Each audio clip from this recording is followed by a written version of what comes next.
President Barack Obama, and Dr. AAl-Hadid has already laid out the issue of race, religion, and now, Dr. AAl-Hadid, I think if we could talk about politics yes. During this last segment in reference to this great debate. Let's talk about politics of it all. Yeah, and leading into the political part, I'd like to go back to Mahatma Gandhi. Some of his biographers once said that Gandhi was a saint trying to be a politician. And if you use that as an example, I would say that Obama is a politician trying to be a saint. Okay. And you know, politics is a very interesting business. You know, you have all type of people. So in that sense, I think he is doing, you know, an excellent job. Let's look at his campaign.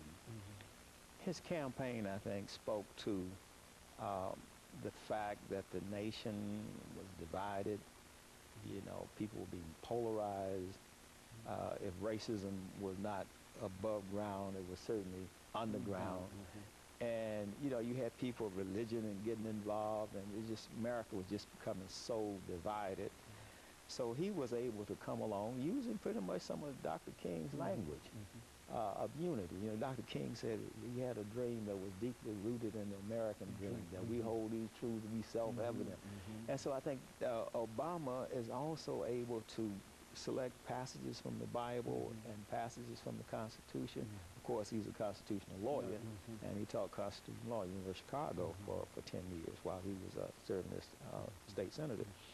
So he's able to you know, combine these things. So what I see is Obama is pushing Dr. King's agenda inside of the legal and the political arena. And that's how I see him in that sense. Now, back to what I was saying, he was very unusual.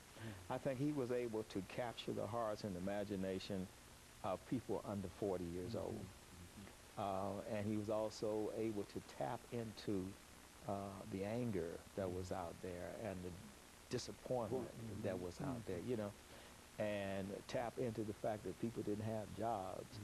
And so the economy that we were left with from the Bush administration, of course, Bush is now trying to tell historians how to write his narrative based on this new book he has, I call Decision Points. Oh, yeah. He's just giving the historians some markers, but I think historians should step back and be very independent as they write this history about Bush. But basically, Obama inherited an economy that was in free fall. A lot of people said, well, why did he come with the stimulus package and why did he bail out the banks? That was already in place because they were bailing out the housing industry under Bush with the TARPs, you know, buying up these toxic assets. Paulson was recommending that. So basically, he was continuing a type of Keynesian economics to keep the economy from going into a global depression. So he had to stop the depression before he could deal with the base issues. Now I think he's in a situation at midterm, he's done 2 years, where he's going to have to focus on the core issues, which is the economy and jobs.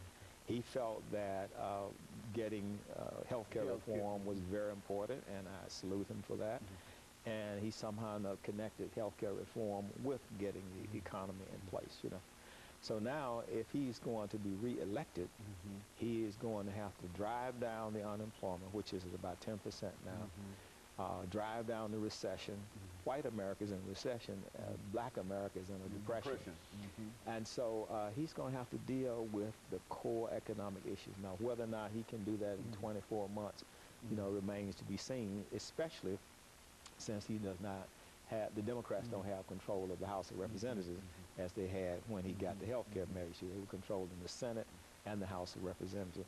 So he's pretty much in the same kind of situation that Bill Clinton was in, with an agenda to improve the quality of life for the average American, improve the quality of life for the American middle class, but not having control of the House of Representatives. Bill Clinton didn't have control of the Senate or the House.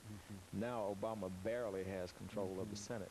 So we're now starting to see that he is human. You know, when he was running for president, people thought that he was the Messiah. You know, like he was could walk on water, you know. But at that time, he was a poet. And now that he's having to govern, it's a whole different story. It's one thing to campaign and get elected, and it's a totally different animal to deal with getting people to go along with you, making the compromise. You know, politics is the art of the possible. So being a pragmatic idealist, I think that President Obama will be able to at least try to get people to cooperate, because now if the Republicans think that this bumper crop of new elected officials came because people were voting Republican. No, people were voting because they were fed up with government they wanted not getting them jobs. In terms of jobs, Right. et cetera. And Right. feel they're going to sit on